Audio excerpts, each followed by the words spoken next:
I always believed my father died a hero. I was wrong. He was dead to everyone except himself.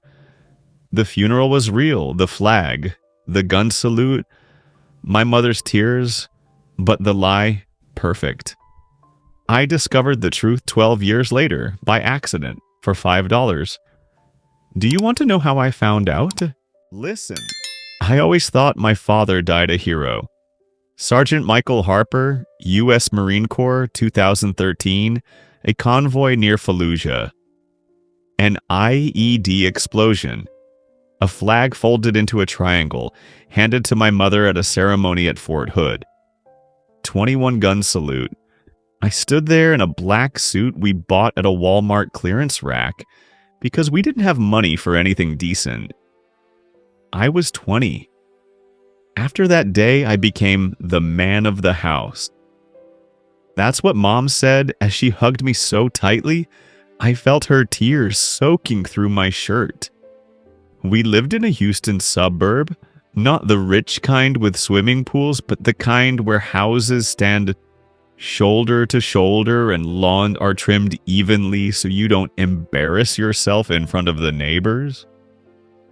Dad joined the military in 2001, right after 9/11.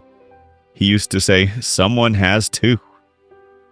We were proud. Medals on the wall, photos of him in uniform on the mantle. Sometimes Mom would look at them and whisper, "He was a good man." I believed her. 12 years passed, 2025. Mom decided it was time to let go. She was 62, arthritis in her knees, a VA pension that barely covered the bills. The garage was packed with boxes, his boxes, army boots he polished every Saturday before deployment. Letters he sent from Iraq censored with thick black marker. A Rawlings baseball glove he bought me for my 10th birthday. "So you'll hit better than I ever did," he wrote on the inside. We put everything out for a garage sale on Saturday morning. In Texas, it's practically a ritual. Neighbors show up with coffee and thermoses, bargain over old DVDs and garden tools. I came to help. I wore an old Astros t-shirt, Dad's favorite team. Mom set up a table with price tags. "Everything's fair," she said. "No tricks." The glove was in the far box, under a stack of old military magazines.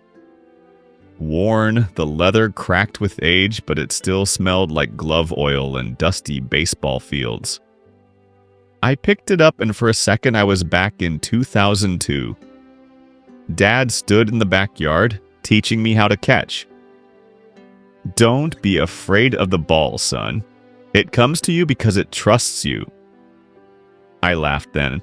I didn't now. An older man, a Latino named Ramon, walked up. He lived 3 houses down and worked as a mechanic at the same shop where I work now. "How much for that one?" he asked, nodding at the glove. $5, Mom answered without looking up.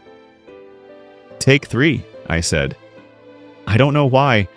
I just didn't want it to go to a stranger. Ramon shook his head. "Keep it, mijo. It's been here for 3 years. Nobody takes it, like it's waiting for someone." I paid $5 and stuffed it into my jeans pocket. The rest of the day I helped sell junk, an old grill, a box of VHS tapes, the medals. Mom didn't want to sell them, but said, "Let someone remember." By evening, the garage was empty. Mom and I sat on folding chairs, drinking cold tea from jars. "You okay?" she asked.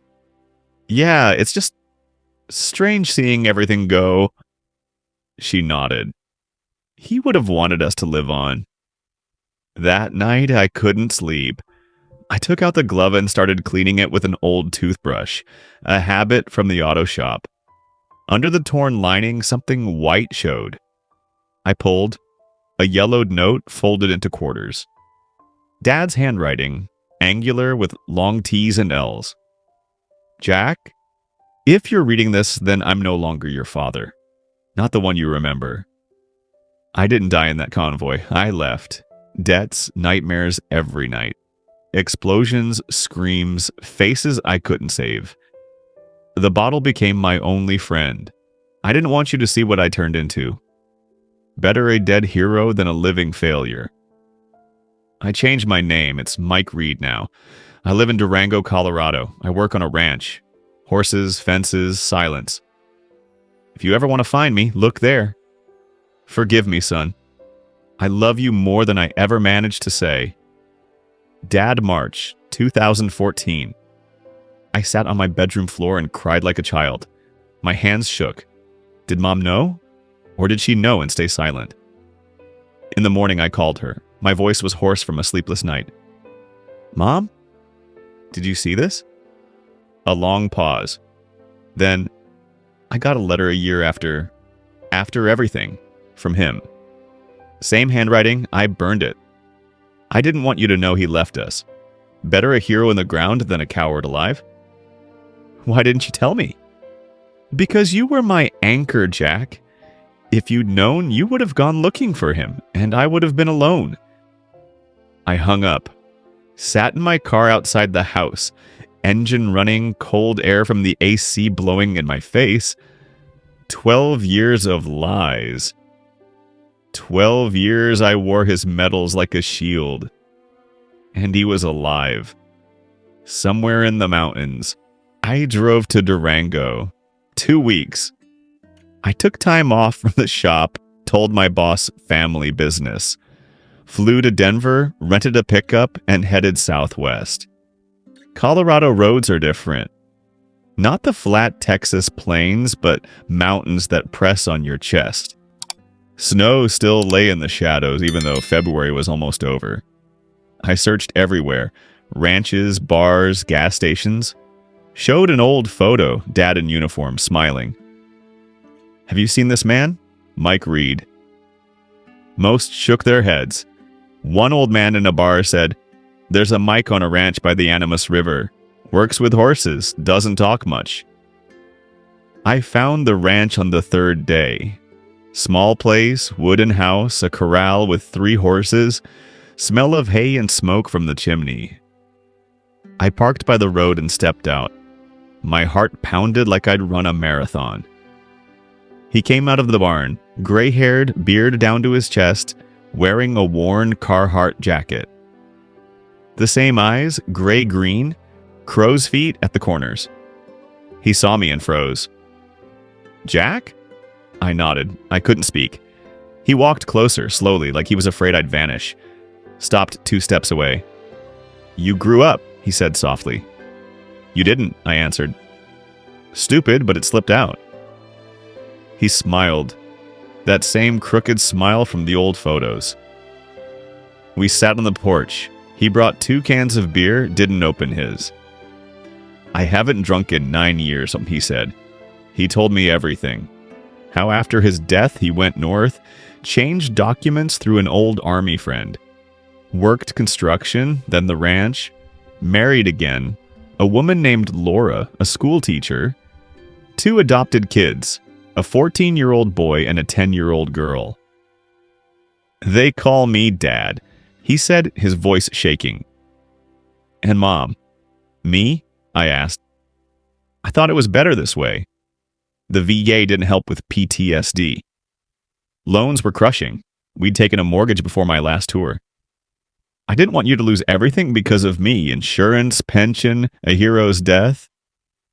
We lost you, I said. That's worse? He nodded. Stayed silent for a long time. I missed you every day. I looked at photos on my phone. Old ones. You as a kid with that glove. I thought if he ever finds me, maybe he'll forgive me. I told him about my life. About my daughter, Emma, 5 years old. About my divorce 2 years ago. About working overtime to pay child support and keep the house.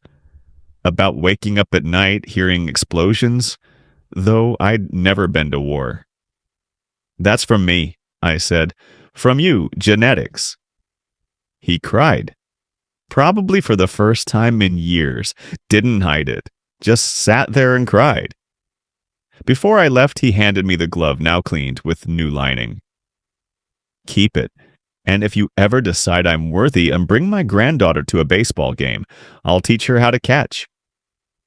I left. But a month later, I came back. With Emma. She held my hand, staring at her new grandpa with big eyes.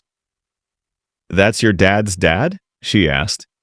"Yes, sweetheart. That's Grandpa Mike." He slipped the glove onto her small hand. It was huge, dangling. Emma laughed.